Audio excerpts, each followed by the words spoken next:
Recibo muchas preguntas sobre el entrenamiento en ayunas y en este vídeo respondo la mayoría. Empezaremos explicando la diferencia entre entrenar en ayunas y entrenar con bajo glucógeno. Veremos después si esto aumenta la quema de grasa, cómo impacta en el rendimiento, qué adaptaciones se producen al entrenar con bajo glucógeno y mucho más. Y para entender mejor este vídeo debemos empezar explicando qué es el glucógeno y su papel en el rendimiento deportivo. Y básicamente el glucógeno es la forma en la que nuestro cuerpo almacena la glucosa en el hígado y en los músculos para usarla después como energía. De media almacenamos entre 400 y 600 gramos de glucógeno en los músculos, entre 80 y 100 gramos en el hígado, pero estas cifras varían según la dieta, la masa muscular y el tipo de entrenamiento. El glucógeno del hígado se libera al torrente sanguíneo según se necesita, pero el glucógeno muscular no, por tanto se reduce solo cuando lo usamos. Además, nuestros músculos usan tanto glucógeno como grasa y la proporción que usan de uno y de otro depende de la intensidad. A mayor intensidad se usa más glucógeno y menos grasa y al revés. Y el porcentaje de grasa que se usa durante el entrenamiento va a depender también de los niveles de glucógeno. Si tenemos menos glucógeno muscular, el cuerpo va a usar más grasa. Y como indicaba al principio en la introducción, debemos aclarar que entrenar en ayunas no es lo mismo que entrenar bajo en glucógeno.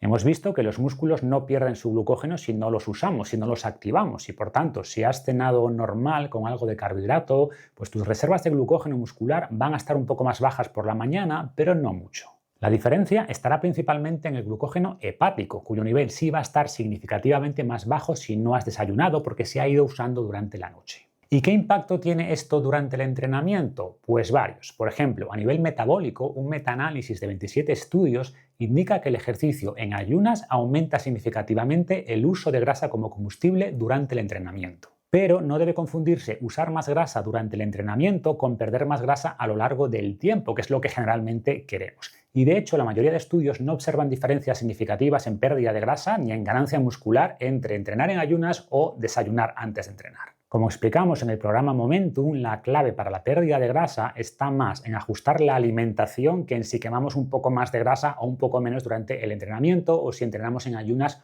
o no, que tiene un impacto mínimo. Y si hablamos de rendimiento, la mayoría de estudios tampoco observan diferencias relevantes en entrenamientos entre comillas normales de hasta 45 o 60 minutos, pero sí se observa un menor rendimiento al entrenar en ayunas en entrenamientos especialmente intensos o largos. Esto si hablamos de entrenar por la mañana, pero si dejamos pasar muchas más horas, es probable que sí haya una pérdida observable del rendimiento, incluso en entrenamientos que no sean tan intensos. Por ejemplo, un estudio reciente comparaba entrenamiento de fuerza durante el Ramadán en un grupo que entrenaba en ayunas y otro después de comer, y el grupo que entrenó en ayunas ganó un poco menos de fuerza en algunos ejercicios como sentadilla y peso muerto. Y la diferencia principal con otros estudios que no muestran pérdidas de rendimiento es que entrenaban entre las 4 y las 6 de la tarde después de haber cenado, de haber hecho la última comida en la cena anterior.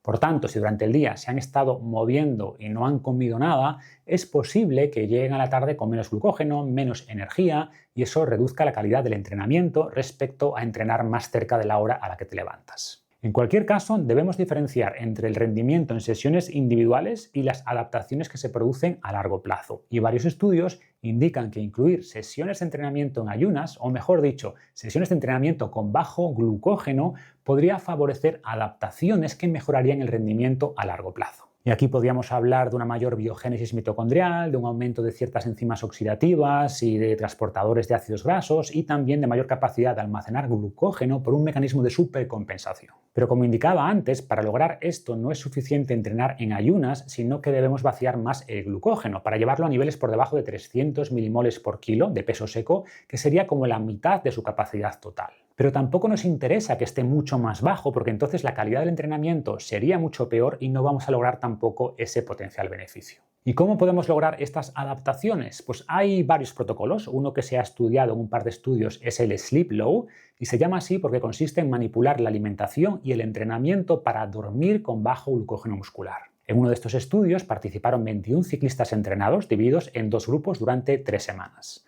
Ambos grupos realizaban el mismo entrenamiento, que era una sesión suave por la mañana y una sesión intensa por la tarde, que era un HIIT o entrenamiento por intervalos de alta intensidad. Y también seguían la misma alimentación consumiendo 6 gramos por kilo al día de carbohidrato, pero en momentos distintos. El grupo que hacía Sleep Low no incluía carbohidratos en la cena después del entrenamiento HIIT, por lo que dormía con poco glucógeno y entrenaba en ayunas al día siguiente. Por el contrario, el grupo de control incluía carbohidrato en la cena y desayunaba antes de la sesión aeróbica suave de la mañana. Y después de 3 semanas se vio que el grupo de Sleep Low mejoró su potencia del umbral funcional un 5,5%, mientras que el grupo de control mejoró solo un 1,2%. Y el grupo de Sleep Low también mejoró más su eficiencia energética y la composición corporal, perdiendo algo más de grasa. Y hay un par de estudios que van en la misma línea y que muestran también beneficios con manipulaciones similares del carbohidrato, ¿no? Que combinan entrenamientos de alta intensidad con niveles altos de glucógeno por un lado, con entrenamientos aeróbicos con bajo glucógeno por otro. Dicho esto, hablamos de estudios pequeños con protocolos muy concretos en deportes específicos y habrá que esperar nuevos estudios mayores para confirmar si estas estrategias de periodización nutricional, que es como se llama esto, pueden realmente mejorar el rendimiento de manera más general. Y en cualquier caso, siempre que hablamos de rendimiento deportivo, debemos considerar la parte mental. Por ejemplo, si estás acostumbrado a desayunar y te fuerzan en un estudio a entrenar en ayunas, es muy probable que tu entrenamiento sea de peor calidad, porque tu cerebro siente que tienes poca energía, aunque no sea cierto. Y al revés, si disfrutas entrenar en ayunas, disfrutas cómo te sientes y no crees que eso vaya a impactar tu rendimiento, pues muy probablemente no lo hará. Sabemos que nuestras creencias influyen en nuestra fisiología y, por ejemplo, tenemos estudios donde el simple hecho de enjuagarse la boca con una bebida rica en carbohidrato posterga la fatiga incluso si escupimos el líquido después del enjuague. En este caso, obviamente, no se reduce la fatiga por tener más glucosa, sino porque el cerebro te frena menos al pensar que va a recibir energía en unos minutos, aunque no sea cierto. Y a modo de resumen, podríamos decir que para la mayoría de personas que hacen entrenamientos normales de menos de 1 hora y no muy intensos, no hay ningún problema en entrenar en ayunas y podrán rendir prácticamente igual siempre que hayan incluido carbohidrato en la cena de la noche anterior. Pero tampoco va a haber beneficios ni en la pérdida de grasa ni en el rendimiento futuro. A nivel deportivo, podría haber cierto beneficio en incluir sesiones con el músculo bajo en glucógeno, que como hemos visto no es simplemente en ayunas, pero entendiendo que esto es un arma de doble filo. Por un lado, podría favorecer algunas adaptaciones a nivel mitocondrial, de enzimas oxidativas, de supercompensación de glucógeno, etc., pero por otro, podría mermar la calidad del entrenamiento y si se abusa de esta herramienta podría dificultar la recuperación posterior. Como siempre, la clave está en el equilibrio y en saber en qué casos y cómo usar esta herramienta. Y siempre que hablo de entrenamientos en ayunas me preguntan si todo lo anterior aplica también a las mujeres y la respuesta corta es que sí, pero es verdad que hay ciertas particularidades o precauciones adicionales en su caso. Y si te interesa que profundice en estas diferencias, déjame un comentario y lo cubriré en un futuro vídeo. No olvides suscribirte al canal y nos vemos pronto.